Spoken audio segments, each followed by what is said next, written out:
Afternoon, students. We are looking at two examples for paper 3 investigation questions. So these will give you an idea on how the questions are asked and how would you need to attempt it. Again, there might be, I am giving you a question which is given as a single part. However, in paper 3, most of the times they give you part A, B, C, D, E. So they divide them into more parts. So that could be a possible change from how I am giving and how it can appear in the question paper. So the question is this. There are three sides to a triangle.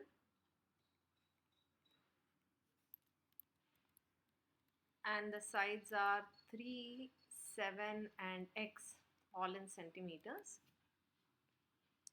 Find the possible values of x. Okay, so find x when we know that the three angles in the triangle form an arithmetic sequence, arithmetic progression. So there are possible values of x, okay? So more than one answer, more than one value is possible. And so for each of the value of x, you need to, for each x, find the angles also. Okay. So let's see how we write down this information. So first thing is that there are three sides, 3, 7 and x, and obviously there will be three angles. We'll name it theta 1, theta 2 and theta 3 for the three triangles. And they are saying that these angles, when arranged in the from smallest to largest, will form a arithmetic sequence. I mean, I'm arranging them so that they form an arithmetic sequence. They are saying that the three angles form an arithmetic sequence. So I am saying theta 1, theta 2, theta 3 are the angles arranged in an order. So if they are arranged in an order, then I can write theta 1 as theta 2 minus d, where d is a common difference because we know they form an arithmetic sequence. And theta 3 can be written as theta 2 plus d. We also know that three angles of a triangle form 180 degrees. So therefore, theta 2 minus d plus theta 2 plus theta 2 plus d will be 180. So what is the value of theta 2? Theta 2 is 60 degrees. So I have arranged them in ascending order. That means the middle value of the angle is 60. Now what are the possible values of x depends on what position am I assuming x to be. So let me first say that the 3 centimeter side is opposite to 60 degrees. Because I have been given sides 3, 7 and x, right? Any one of them could be opposite to 60. So in your paper 3, they could make you do this as part A, saying that find the possibility. First of all, find one of the angles.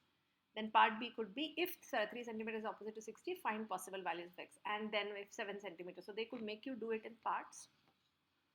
I am taking it as cases. So 3 centimeters is opposite. So according to cosine rule, what will be the equation? 3 square is equal to, so 3 is opposite to cosine to 60. Okay. So that is 60 and 3 is opposite to 60 and the other two sides are 7 and x. This is how the triangle will be.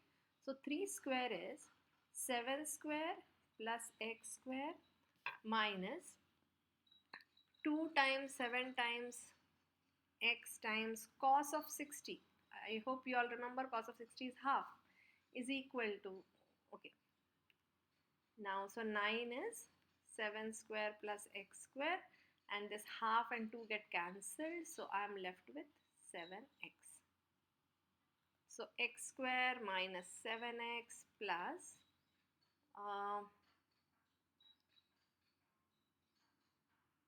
3 square is 9 and 49 minus 9. So 40 is equal to 0. If you look at that discriminant, minus b plus or minus b square minus 4ac, we immediately see that there is no real solution. So that means this possibility that 3 is opposite to 60 is not possible. So my first case is gone. What is the next case then? Our next case is that let the 7 centimeter side be opposite to 60. So 7 centimeter is opposite to 60. So again, how is my triangle looking now? So this is 60, there is 3, there is x, and there is 7 opposite to 60. So now can we rewrite the cosine rule? 7 square is equal to 3 square plus x square minus 2 times 3 times x times cos of 60. Again, cos of 60 is half, so that 2 will get cancelled, and I'm left with 49 is equal to 9 plus x square minus 3x. So x square minus 3x minus 40 is equal to 0.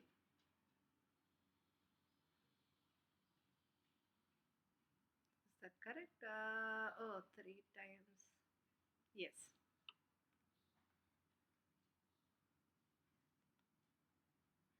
And so therefore it is b minus b plus or minus b square minus 4ac upon 2a. 160 plus 9 is 169, square root of 169 is 13. So 3 plus 13 divided by 2, which is 8, or 3 minus 13 divided by 2, which is minus 5.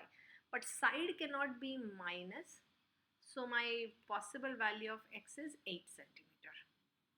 So I have 3, 7 and 8, and side opposite to 7 is 60. Angle opposite to 7 is 60. This is what I'm getting, right? The third possibility is if x is opposite to 60, right? And let us see the possibilities. So I have x square is equal to 3 square plus 7 square minus 2 into 3 into 7 into cos 60. 9 plus 49 minus 21. So x square is 37, and I'm only going to take positive square root because x is the length of a side. So x is square root of 37. Now if x is square root of 37, if you look at the sides, they are, what are the sides? The sides are 3, 7, and square root of 37 will be what? Will be less than 7. So square root of 37 has to come in between. Why? Because if the angles are in the ascending order, the sides opposite to them will also be in an ascending order. So the side opposite to square root of 37 is going to be 60, but we are looking at 60 as the largest angle because we put them in that order of 3, 7 and x. Therefore, this is also not possible. So the correct possibility is that having 3, 7, 8 and 60 degrees being opposite to 7. That is looking like the best possibility, because here if I look at square root of 37 as x, then I cannot take 3, 7x in that order, because then 60 degrees will become the largest angle because x is opposite to 60. But I don't want x to be opposite to 60 degrees to be the largest angle, right? What did I assume? I assumed theta 1, theta 2, theta 3 in an ascending order, and theta 2, 60 was the middle angle. So therefore 3, 7, x in that order cannot be a possibility. So 3, 7, 8 is the correct answer or the reasonable answer out of the 3. Now that I know the 3 sides, let us find the angles. So I know the angles. So I know now the sides are 3, 7 and 8, and the side opposite to 7 is 60. This is how I found the triangle. And I want to find the other two angles, theta 1 and theta 3.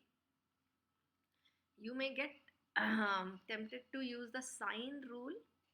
My problem with sine rule is sine theta is same as sine of 180 minus theta. So there is an ambiguity when I take sine inverse. I don't know whether it should be acute angle or obtuse angle. Therefore, it is best here to use cosine rule or use your judgment correctly. So if I use cosine rule, I'll get 3 square plus 7 square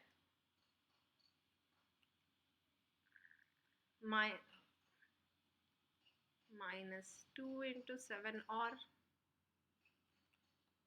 into, oh sorry, theta 3 opposite to the biggest side should be the biggest angle. And this should be theta 1 because the smallest side and the smallest angle. 2 times 3 times 7 times cos of theta 3 is equal to 8 square. Okay, solve this to get the answer of theta 3, and then you can similarly get the answer for theta 1 because 180 minus and the 3 angles. The answer to this question, the 3 angles are 25.29, 60. After solving, you should be getting this answer, 94.72. So rounded to 3 significant digits. Actually, 2 decimal places is what I have rounded off to. This is what you should be getting. They have also asked, they could also ask you the common difference between the 3 angles because they are saying that they are in arithmetic sequence. So common difference could also be one of the questions. So let's go back. What was the question? The question said I have 3 sides of a triangle given as 3, 7x in that order. Okay, and find x such that the 3 angles of the triangle in that order form a arithmetic progression. For each value of the x, find the angles, and then also they could ask find the value of the common difference between the arithmetic progression of the angles. And we have looked at 3 different conditions. Which side is opposite to 60 was not given, so we assumed first 3 centimeter opposite and we found no solution. Then 7 centimeter opposite to 60, then x opposite to 60, and when we looked at the possible way of arranging the sides, we realized that 3, 7, 8 was the correct order in which the angles could be arranged, with 60 being in the middle, and therefore we are looking at 3, 7, 8 as sides of the triangle. We found the angles using cosine rule and not sine rule because of the ambiguous rule for sine. What is ambiguity? Sine of 30 and sine of 150 will be same. So when I'm doing sine inverse of half in the sine rule, I don't know which angle to take. Take the acute angle or obtuse angle. Therefore, it's best to use a cosine rule, and I get only one correct answer, which are the angles of the triangle. Okay. Let's look at the second question. The second question has 2 parts. So the first question is this.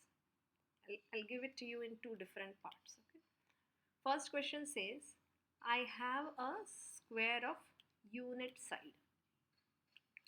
A and B are the 2 vertices of the square.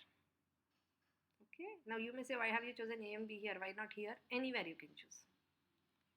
So, but they are 2 of the vertices of the square, and C is randomly chosen inside the square. So C is in the interior of the square.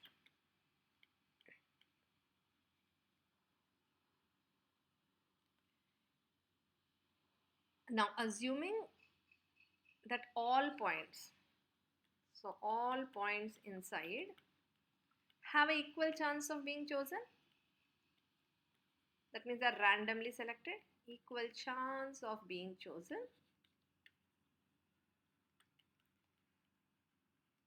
Find the probability that a triangle ABC is an obtuse angle triangle. Remember, what is the definition of probability? Probability means favorable outcomes upon total outcomes. What are the total outcomes? Where can the point C be? Point C is anywhere inside the square. So the chance of it being is that it's within the area of the square. So if x and y are the coordinates of point C, and if I take one of the sides as 0, 0, then x has to be less than between 0 and 1 and y has to be between 0 and 1, then x comma y will always be within the square. That is my all possibilities. What is the favorable possibility? The favorable possibility is that they want that ABC, when I join the triangle, it should form an obtuse angle triangle. So what is this? Is part A. What is the probability? What is the chance that ABC is an obtuse angle triangle? Now understand the problem again. A and B are on the vertices of this unit square and C is somewhere inside the square, right? Are you clear that angle A and angle B have to be acute? Why? Because obviously they are less than 90. Look at this whole thing is 90, and so angle A, if it has to form a triangle like this with a point inside, it has to be less than 90. Similarly, angle B has to be less than 90. So A and B have to be acute.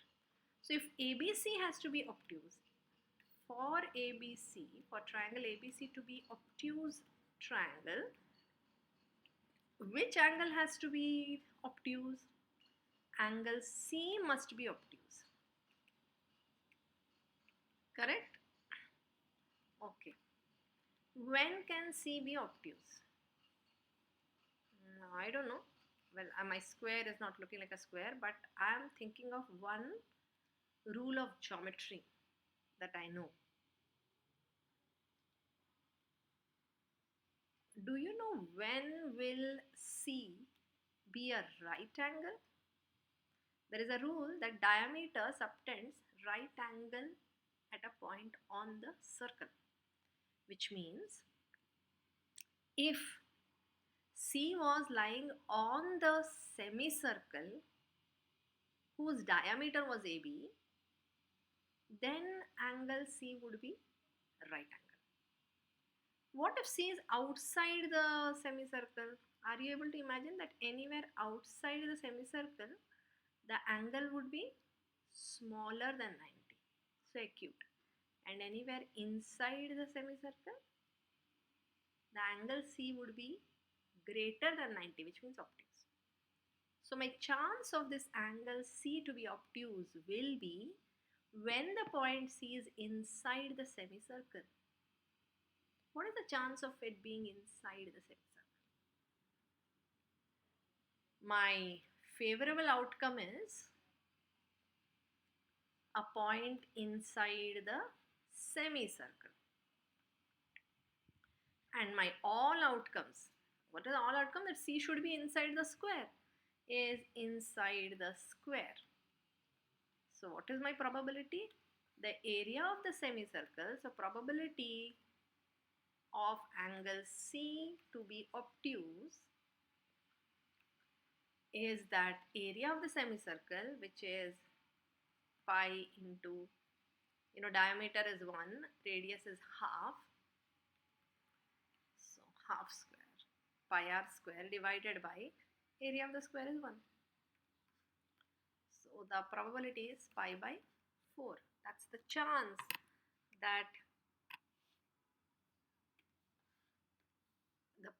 the triangle ABC is an obtuse angle triangle. Again, understand, they have given us that AB are the vertices of a square with side 1, and the C is a point inside the square such that ABC is forming a triangle. The question was, what is the chance that ABC is an obtuse angle triangle? We know that for obtuse angle triangle there is only one angle which is obtuse. We know from the diagram that angle A and B have to be acute because they are vertices of the square, and therefore if they are forming a triangle with a point inside, they must be less than 90. So the only angle which can be obtuse is C. I use the rule of geometry that diameter subtends 90 degrees on the semicircle, and that gave me the possibility. Okay, there is a part B to this question which says, now consider again that same thing, same square with A and B as vertices, and with A as the center, I am drawing an arc of radius x, and with B as a center, I am drawing a circle of radius y. Okay, so this radius is x and this radius is y. So I am drawing two circles. One is with center A. So are you obviously able to see that x must be less than 1 and y also must be less than 1, correct? So there are two things, of course. C can be the intersection of the two circles, then they form a triangle. However, I can have a situation like this also, where the two circles may not meet. So I'm drawing the two arcs with center A and x as the radius, and center B and y as the radius. So there can be a possibility that they may not meet, and therefore forming a triangle is not possible. So they are saying if the two circles intersect, then it is possible to form a triangle. If x and y are randomly chosen between, there is a probability that the three numbers x, y and 1, so if they intersect, then x, y and 1, where is 1? 1 is the third side, form a triangle. So find the probability that x, y and 1 form a triangle which is an obtuse angled triangle. Again, so they have made a different situation. Earlier the situation was that point C was a point inside the square where they were forming a triangle. But here they are saying that what is the chance that they form a triangle if I draw two circles of radius x and y with centers as A and B, then what is the chance that x, y and 1 form the sides of an obtuse angled triangle? So let me look at the situation. So firstly, again,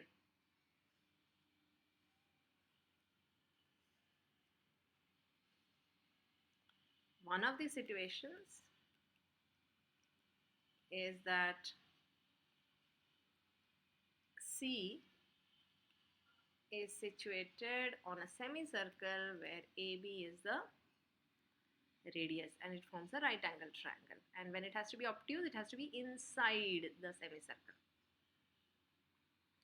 correct? Since the area of the square is 1, the probability of lying inside the semicircle is the area of the semicircle itself, right? And the area of the semicircle is, by the way, okay, I had made a mistake. The area of the semicircle, I wrote it as area of circle, so it has to be half the area of circle. It's semicircle. So now here, if I want the triangles to meet, if the sides should form a triangle, my triangle inequality should be satisfied. What is the rule for triangle inequality? Sum of two sides should be greater than the third side. So x plus y should be greater than 1. This is one of the situation. Correct? Because if x plus y will be less than 1, then I will not be able to form the triangle. The next is that it must be inside the circle of radius 1.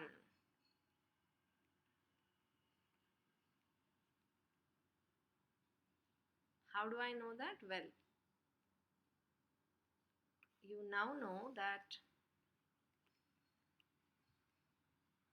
there are two circles which are intersecting to form this triangle.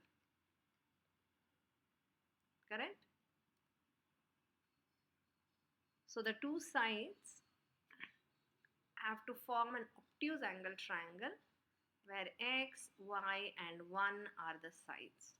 So my rule is x square plus y square minus 2xy cos of c, a, b and c. Cos of c is equal to 1. This is the cosine rule. Now the only angle which can be obtuse is angle C, and cos of a obtuse angle is negative. So it becomes x square plus y square plus something, isn't it? Because plus 2 times xy cos C is a negative value. So that negative and this negative becomes something, and some value is also there here, cos of C. Some value is there which is getting multiplied. So x square plus y square plus something is 1. So x square plus y square should be what? Should be less than 1. So I have two conditions. This is the first condition, that x plus y should be greater than 1, triangle inequality, and x square plus y square less than 1, so that it is obtuse angle triangle. Can I combine these two and find out where is this? So x square plus y square equal to 1 is a circle of radius 1 with center as 0, 0. And I have a square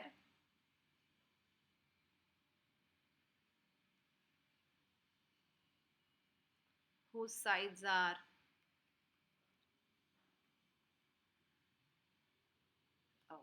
I need to draw this properly.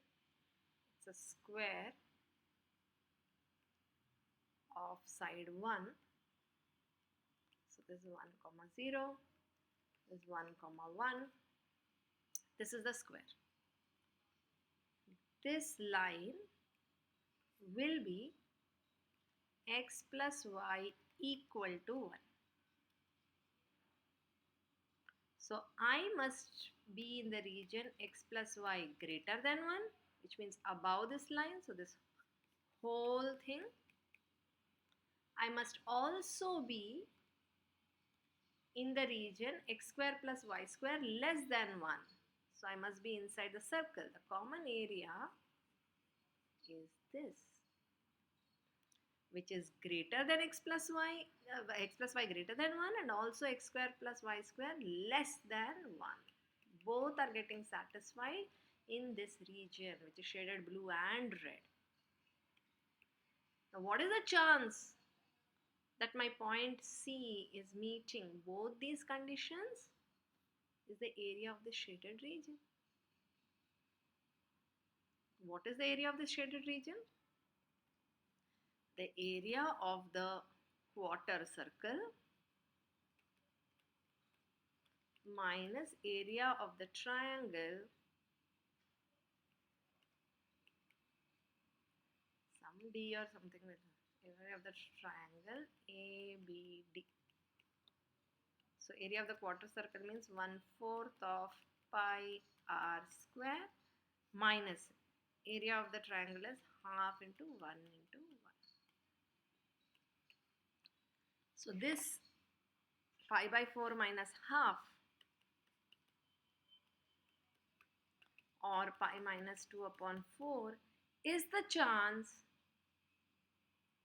that ABC forms an obtuse angle triangle inside the square. So there are two parts. The second part, let me explain again. First part was easy. First point was that the point C is in the interior of the square.